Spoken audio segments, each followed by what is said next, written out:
Good morning. ഞാൻ നിങ്ങളെ ഇന്ന് ഈന്തപ്പഴം പഴുത്ത് കിടക്കുന്ന കാണിക്കാനാണ് വന്നിരിക്കുന്നത്.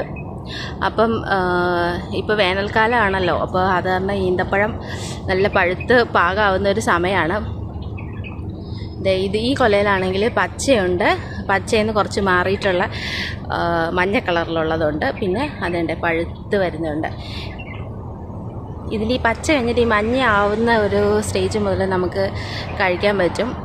നമ്മുടെ നാട്ടിൽ ഈ പച്ചമാങ്ങ, കണ്ണിമാങ്ങ അങ്ങനെയൊക്കെ കഴിക്കത്തില്ലേ, അതേ ഒരു രീതിയിൽ നമുക്കിത് യൂസ് ചെയ്യാൻ പറ്റും കേട്ടോ. ഇതിപ്പോൾ മഞ്ഞ കളറാണ്, മഞ്ഞ കളറിൽ ഈന്തപ്പഴം ഉണ്ടായി കിടക്കുന്നതാണ് കേട്ടോ. അതുകൂടാതെ ഇവിടെ നോക്കിക്കേ, മാതള നാരങ്ങ,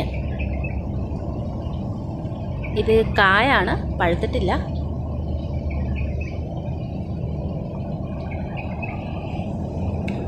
അപ്പം ഇനി ഞാൻ നിങ്ങൾക്ക് ചുമന്ന കളർ ഈന്തപ്പഴം കാണിച്ചു തരാം കേട്ടോ.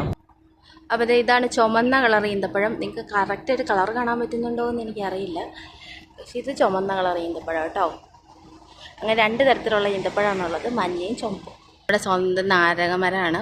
അത് ഇഷ്ടംപോലെ നാരങ്ങ ഉണ്ടായിട്ടുണ്ടെന്ന് മാത്രമല്ല, രാത്രി നേരം വെളുക്കുമ്പോഴത്തേനും നിലത്ത് കിടക്കുന്നുണ്ടോ.